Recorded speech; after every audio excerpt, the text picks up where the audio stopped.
niya makaputok man. At!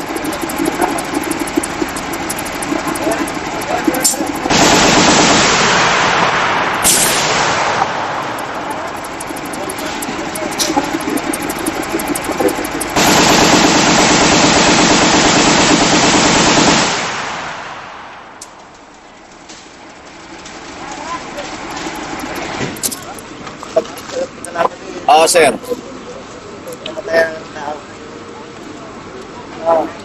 Yes, sir. Yes, sir. Yes, sir. Yes, sir. Yes, sir. Sir, I'll see you, sir. Sorte mamaya, sir. Sir, marami kayo nakapatay doon sa... Kaya lang, Mike. Marami sir, kaya lang, Mike, padala niya. Ilan sila na nabiro mo yung caliber mo. Oo, sir, mga 8,000. Marami talaga ang mga dinaan. Tapos nag-video sila sa bagay. Kaya mo na yun dyan. Kasi tayo mahinang klase, dahil parang complete lang yata nila, no? At nabanggit din nila na sila nanguna doon sa assault dito. May mga bunker sila na pinagbupa at ilan doon sa mga kalaban na kitang-kita nila mga tumimbuwang. Kaya sigurado nila mga 8 siguro, mga 8 hanggang mga 12 ang talagang sigurado tinamaan ng kanilang typical machine gun. Sulmi ko na. Iba na tayo, no? Gusto yung sumama kay General, General Himato.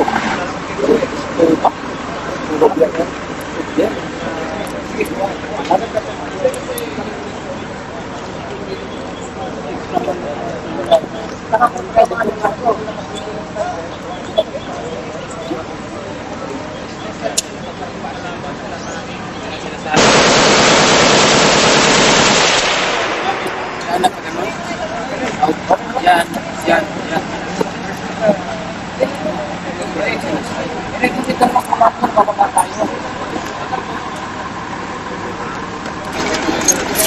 Sorry, iba sa baba. Sa baba, iba. Ito dito. Ikaw, tamahan dyan. Mas kayo ba ano, mga barong? Apa ba daw yan? Papadalan sana ako ng baril, tsaka 2 kidlar. Sa ano yung sa Pepsi? Sino magbigyan ko na dyan? Yung sergeant ko, pangalan niya, sergeant. Bilis na lang. Wala nga kasi... Makapi ha? Malaki natin ito sa... Tulog. Siguro kung hindi kayo natulog dito ng whole night, kami natulog lang ng 30 minutes. Bye! Sir, sir. Bye-bye! Pero okay yung decision na yun ang pinapunta ko siya. Oo, sir. Dahil kung hindi pa natin tuloy, masira yung momentum ninyo, paghintay ka na naman, lalakas sila. The day after pa natin pasukin ito. Kahit na ma-delay lang sir, hapon sila matay. Ano na sir, nakamaneuver na sila eh. Ang plano kasi ni General Simato, sunod muna sa Iladaran, maghintay muna ng then magpipintas tayo sa batalyon. Kung hindi ko pinorward nung umaga, nakatulog, pinamit ko na siya eh. Tapos Tama sir yun. kahit na wala nang malis tulong sa bisita ni General Reyes sa Pangasinan Mercado. Tapos tayo na-appreciate nila. Yung kalaban naman sir, nandito na. So, Muna sinustay natin yung momentum. Ngayon na... Ano mo, bisa? Sige! Oo! Sige, sige! Sige pa! Kami na po rin sila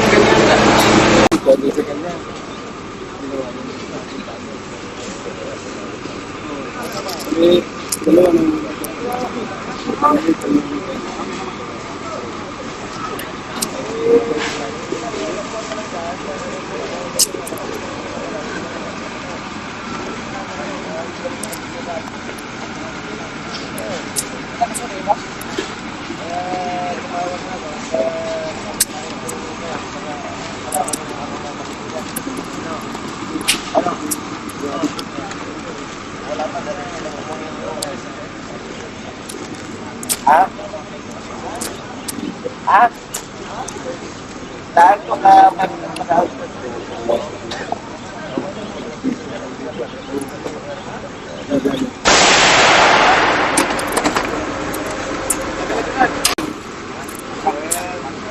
yes sir, Alan, nakikinig sir si Colonel Pirvin sa si Major Sidaw sir.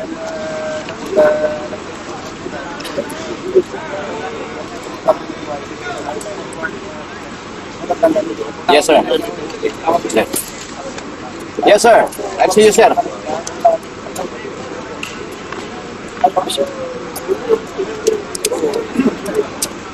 Oh, sir. Yes, sir. Sir. Good day, sir. Yes, sir. On.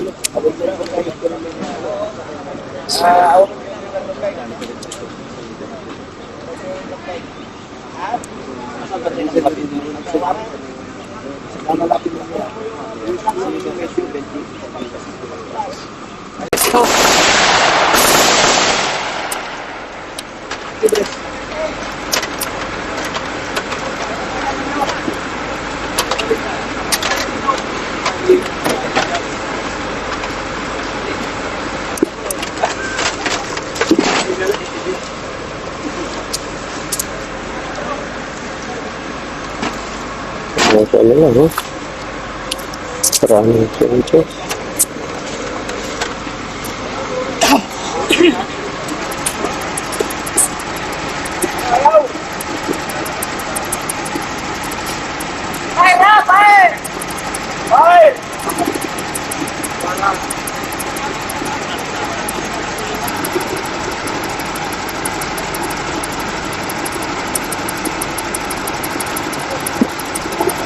Bago naman tama ko. Asan yung pwesto ng 50 caliber nila? 50 caliber. Ano po yung ano yan, sir? RPG na patag namin. RPG mo? Yung homemade ko ng RPG, walang fake mo. Tumama rin dito. Oo, sir. Ramda na lang yun, sir. Balik. Ramda na lang, sir. Tumama mo ng gano'n. Pero sa yung RPG o yung wala, homemade? Homemade na siguro, sir. May na. Kasi mano, sir, tulong ko lang sir. Pinapitan ko yung bunker, sir, ba? Oh. Dalawa kasi kabilaan. Alam, may tinamaan kayo doon nung masinkan. Ay, dami kami, ano, sir. Dami na tumaan. Ayun. Ito yung kukuha mo itong account. Ito siguro yung sinasabi Kami nila. kasi yung puwin, sir, eh. Ha? Kami ang puwin. So marami kayong oh. Kaya, bali, walong Kayo yung nauna doon sa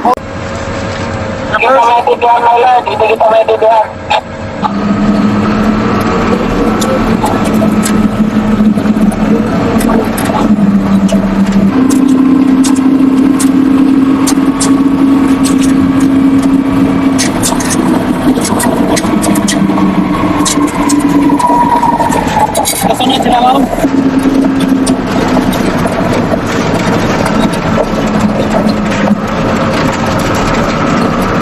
Ito may pagumbayan. Announcement yan, sir, sa right side. Ito na sinabutan.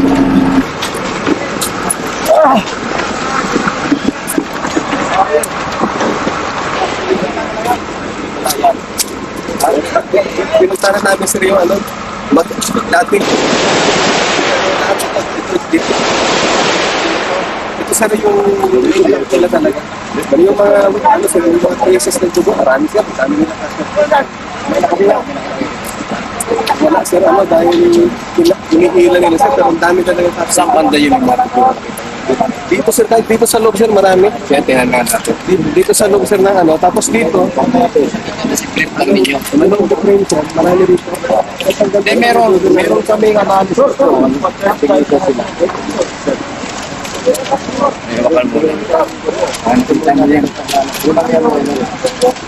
Dito na pinaka-quarters doon nila. Oh, andun sir ang kwan, nandun yung ano, sir. Nandun sir, yung nga nyo yung karatula, ano? Yung signboard nila, signboard. Mali mo din nilagay. Ipatong nyo doon at parang kuwatin ng trato. At pag nandun ko kayo si Mato Mami. Captured by force, maribigay dapat. Ay talaga kami bandera. Ito, tinan mo ha. Analysis namin. Okay, kuha nito po.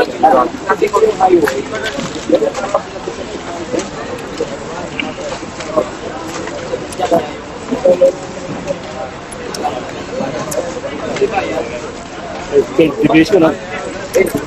Nakuha namin mga reklamo.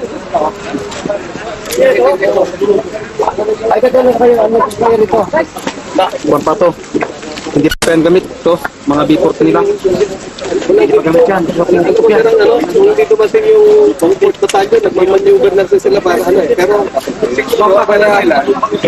tatakbo kami, parang kami, nag-online lang. Hindi kami makakita eh.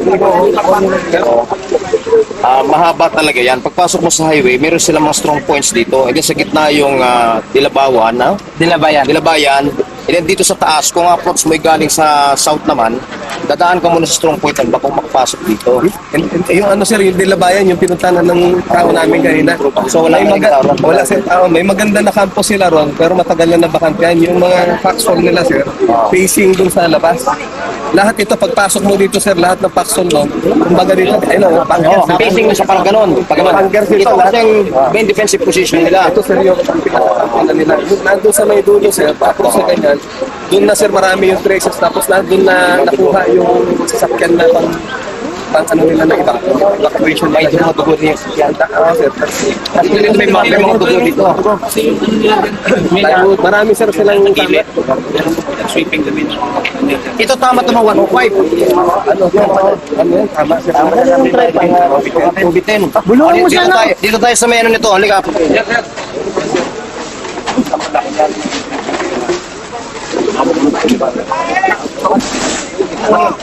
Ang significance ng nito, MILF Brigade. Kita ninyo ano? Field Division. Kaya itong pinaka-headquarters nila, na-capture natin. Kaya yung grupo nila ngayon na kumbaga sa kuwan ay virtually na broken natin yung backbone nila. At ngayon, they will be reduced into a group of mga wandering bands na lang, mga terrorist bands na magkukos na lang ng acts of terrorism. Kasi wala na silang cohesiveness ngayon, kaya grupo na lang sila ng mga maliliit na grupo ng mga terrorist. At dito rin nanggagaling yung kanilang shadow government, ito ang pinakasit dito sa lugar na to, sa kanilang Bangsamoro Islamic Armed Forces, Camp John Mac Abdul Latif. Pero sila kasing shadow government dito sa Lanao del Norte. Dito nagbabayad ng mga taxes, yung mga may-ari ng mga tindahan, mga bus companies, yung mga may-ari ng mga bakat kalabaw, nagbabayad dito sa kanila ng tax. At dito rin nila ginagawa yung mga extortion letters. Dito sa yung mga boxes pala rito, nasa yung mga materials na ano. Ayan, ipakita ninyo. Ayan yung mga, ayan. Ito yung earlier na na-captured na ano, no? Pakihalap sa ganito. Meron sila rito ang listahan. May mga file copies ng mga, kunyari, pinapasalamatan nila na kanilang mga nagbibigay daw ng voluntary contribution. Mga bus companies, mga businesses dyan sa Iligan, sa Cagayan de Oro na pinapadalhan nila ng mga extortion letters. Sir, pag hindi po nagbigay sir, ano pong maaaring Tinitreaten nila na sisirain yung mga bases, guguluhin yung mga establishmento at humihingi sila ng parang revolutionary tax dahil sila raw ang legitimate na gobyerno dito sa lugar na ito ng Mindanao. Sir, pwede po maulit yung kanina, how significant itong Ang significance ng pagkakapture nito, main camp nila. Ang significance nito is the fact na ang Armed Forces of the Philippines, na dinirepresent nga natin yung ating the Republic of the Philippines, ay kaya silang patalsikin sa anumang kanilang lugar na kiniklaim na nila sa kanila. Na for some time, hinold nila ang area na to since 1995 ba? 1995, dapat isa lang ang bandera na itinataas dito, ang bandera ng Republika ng Pilipinas, at kahit kailan ang sovereignty ng ating gobyerno ay dapat manaig. At dapat isa lang ang ating armed forces, ang Armed Forces of the Philippines. Sir, bakit po na pinipilit na magkaroon, ma-recognize itong mga klase? Ito po ba i-recognize ng gobyerno? Hindi ito rin recognize ng gobyerno. In fact, sa aming mapa na tinanggap bago kami nag-launch itong operation na to, ay wala itong lugar na to. Kami ay dapat na mag-move-in at palisin sila rito dahil wala silang karapatan na i-claim itong lupa ng Pilipinas na to ay pag-aari nila. Ito ay pag-aari ng buong Pilipino at hindi isang grupo na katulad ng MILF o ano man ang pinaglalaban nila, sabi nilang simulain. Dahil tayo lahat ay mga Pilipino at isa lang ating bansa, isa lang ating bandila, isa lang ating konstitusyon. Sir, ito mong pag-aanto, meron pa nga epekto sa peace process na ginagawa. I don't think so kasi ito naman hindi naman recognize ito eh. Lagi nilang gustong gawin na gusto nilang palabasin na malaki ang territory na kanilang inoccupy dito sa Mindanao, pero hindi naman totoo. Ito ay parang ano lang nila, kagustuhan lang nila para magkaroon ng impression na malaking territory na kanilang kinokontrol. Yun po ba isa sa mga condition para sila ma-recognize? Yun nga, isa yun sa mga recognition para sila mabigyan na tinatawag na belligerent status. Ano po yung iba?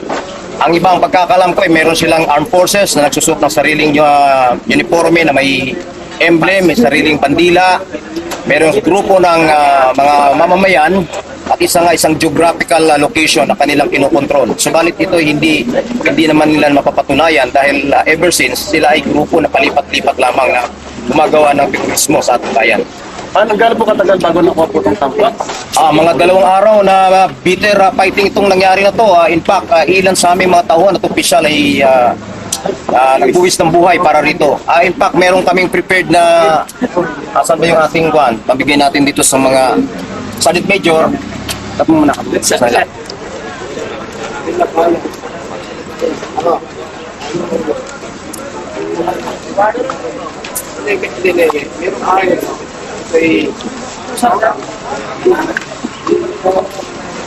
Ito yung aming yung kapit-kapit ng information dyan.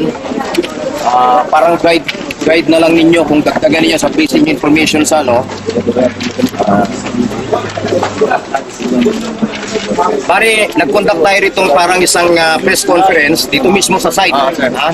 Sir, natin po yan, sir. Sir, ano na po ba kaya nangyari ngayon sa mga MIL at saan pa sila Sila dati ay lagi nilang pinagmamayabang na makipaglabanan daw sila dito kahit anong mangyari hanggang kamatayan. Pero nasaan sila ngayon na marami sa kanilang sugatan, nagtakbuhan sila, so wala silang word of honor. Kung talagang gusto nilang pagkaubusan dito, sana yun, nagpaiwan sila rito at pinanindigan nila yung kanyang mga salita.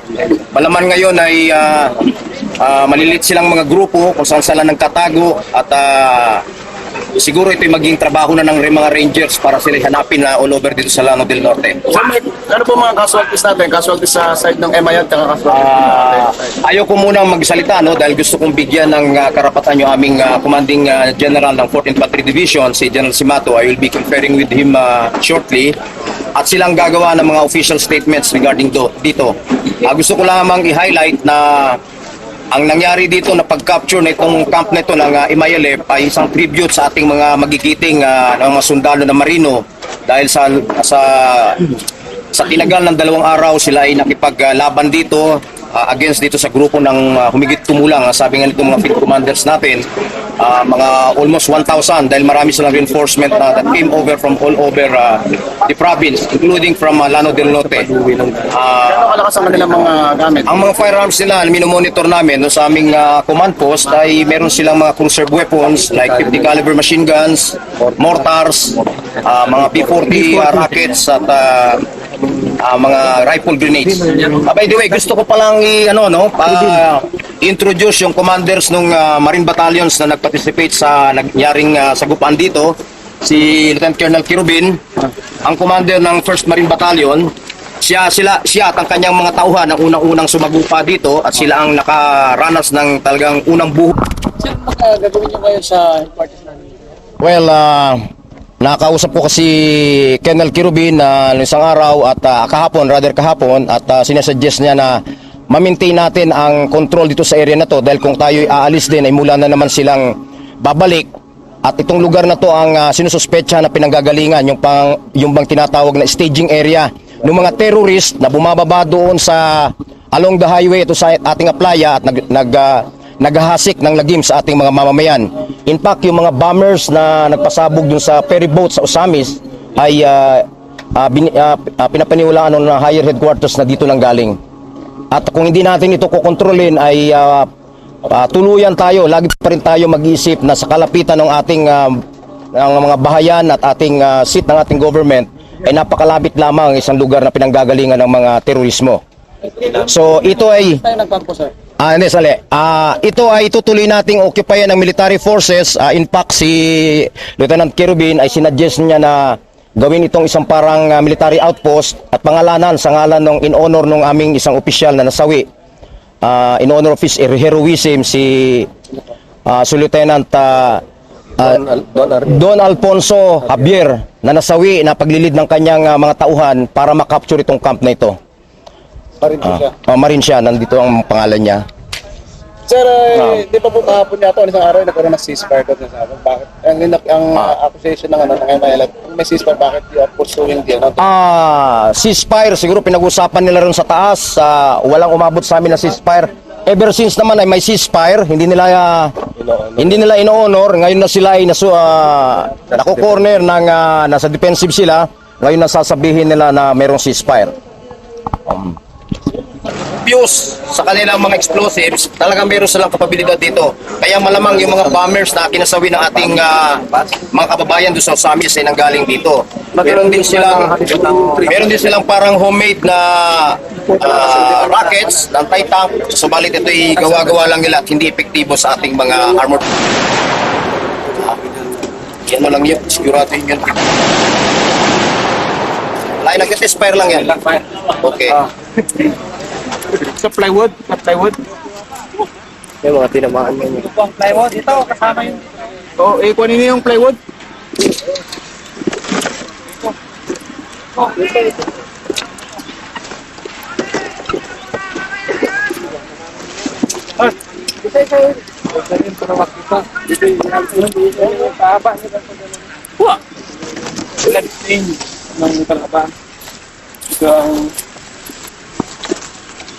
Yan lang. Ito. Yung mga pinaglatagan nila. Ayun.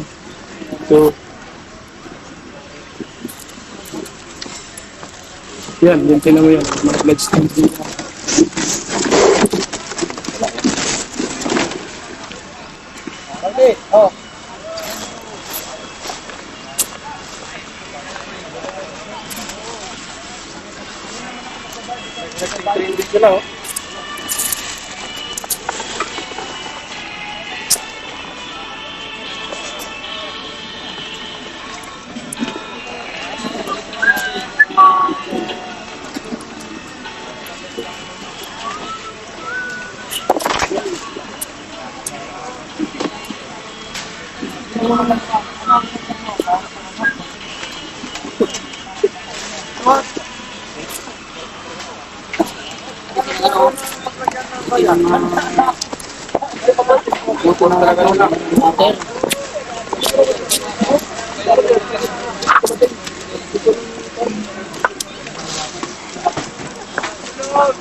Hindi pa yan bumati. Gusto bumati. Dapat yung gusto bumati. Gawin mo.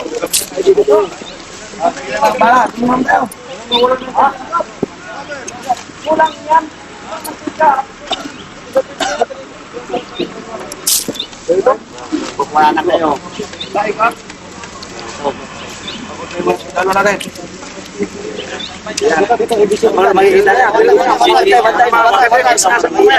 Sama yan. Tanagi, tumingin ka muna, Tanagi. Tumingin ka muna. Kain naman na tinatawag. Saka yung... Patay mo na dito.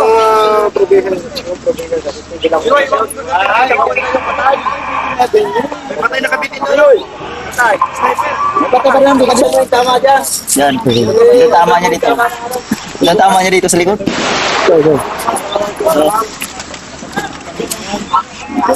Dito, yung tama niya. Tama niya. Tama niya. Pero may lumusot siguro dyan sa harapan niya. Para ba? Saan na yung sniper? Wala na, patay na. Papatay na. Nila. Para pagkakuha na nila ito, sabay pinupulbak nila yung mga patay nila. Kinukuha nila, oh. Kinukuha nila. Merong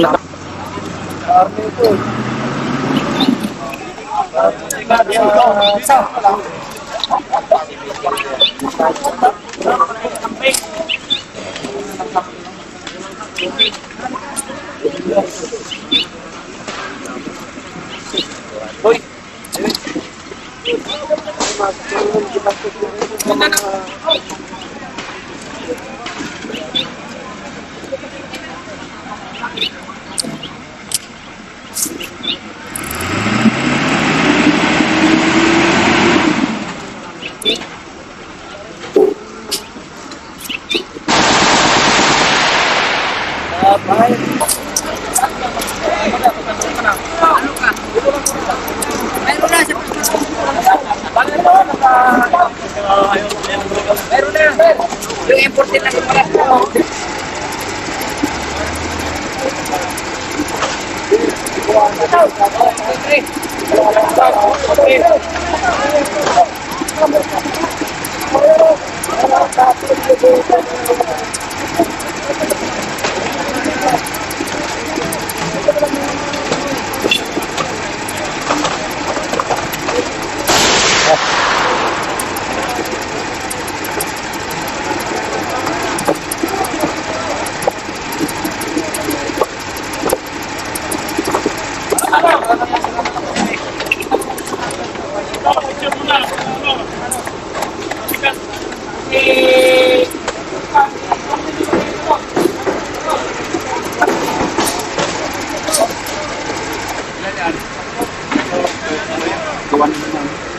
Princess.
Mura putol na yun. Tinira ko yung mga tama ng bala niya. Kaya sabang kayo.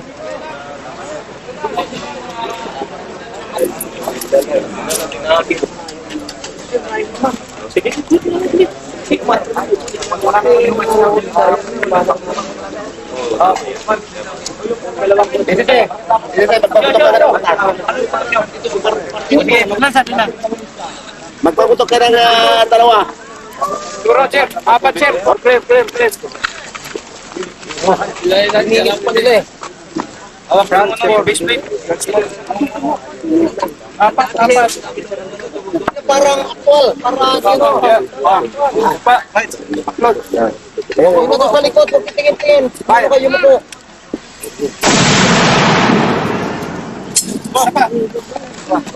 Sandali lang.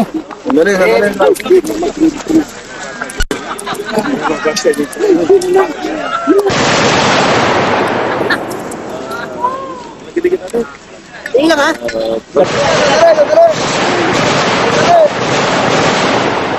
Okay, fight. Upload.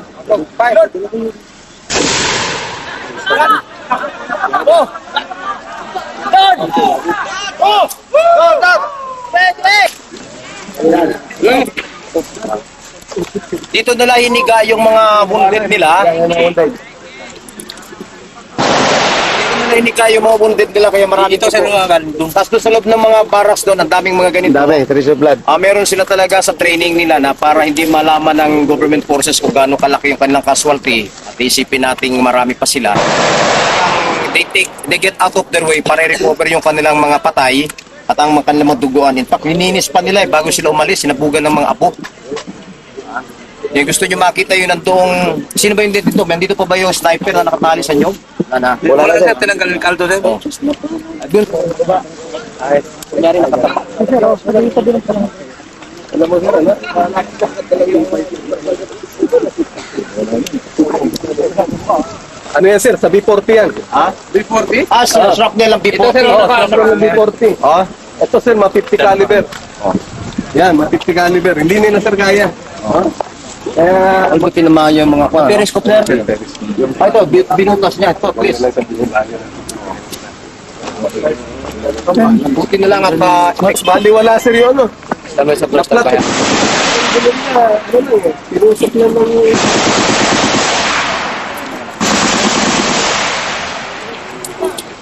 Expire sila. Ano nangyayari?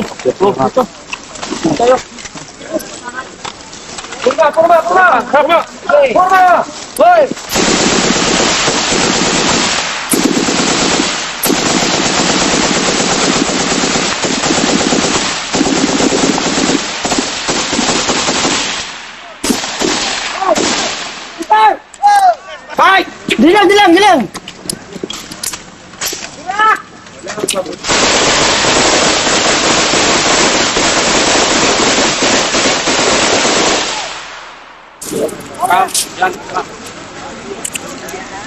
Dito bayan, no? Located at Barangay Bayan, sir. Barangay Inunaran. Ako yung military, mga military. Yes, sir. Choden the line, sir. Yes, sir. May radyo ba dyan ng military pa? Hindi military pa. Survey ko muna, pero siya nagsabi. Sir, si Chody, sir. Sir, nandito ako mismo, sir, sa Barangay Dalubayan. Pumunta, sir, ako. Dinilipat ko yung aking command group dito, sir, sa Percent 4th Battalion. Nandito mismo sa Camp John Mack na yung headquarters. Sir, yung headquarters mismo, sir, ng 303rd MILF Brigade. Nandito, sir, ako ngayon. Kasama ko, sir, yung ibang mga media at gustong sumama. May mga ilang members ng media rito, sir, sa CRS. Yung sinasabi nyo, sir. Yung sinasabi nyo, sir, kahapon na magdala ako ng cameraman saka ng photographer. Meron kami, sir, dito at na-clear na to, sir, na area. Pinasweep ko ng whole area. In fact, sir, talagang grabe ang devastation dito, sir. Understandable kung bakit marami kaming casualty kasi ang nag-defend dito, sir, more or less more than mga 1,000, sir. Daming... Yes, hello, sir.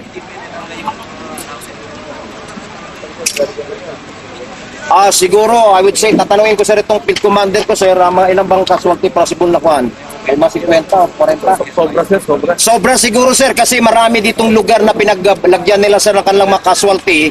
Ang daming dugo, sir. Probably mga 50 to 60 siguro, sir. Sir. Wala naman. Mayroon, sir, ditong ilan na kuhan, sir, na captured na documents nila, sir. Mga extortion letters, mga letter of thanks dun sa kanilang nagbibigay sa kanila sa kanilang taxation. Tapos mayroong mga gamot sila, sir, dito na naiwan, saka mga homemade, sir, na B40. Hello, sir. Yes, sir. Yes, sir. Yes, sir. Hello, sir. Hello. Actually, kahapon pa, sir, nung tinawagan ko kayo, sir, mga about mga 17:15, sir. Kahapon. Wala, sir. Nandun pa, sir, sa initial, sir, India, sir. Doon pa sa dati naming fire base, sir. Yes, sir.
Tingin.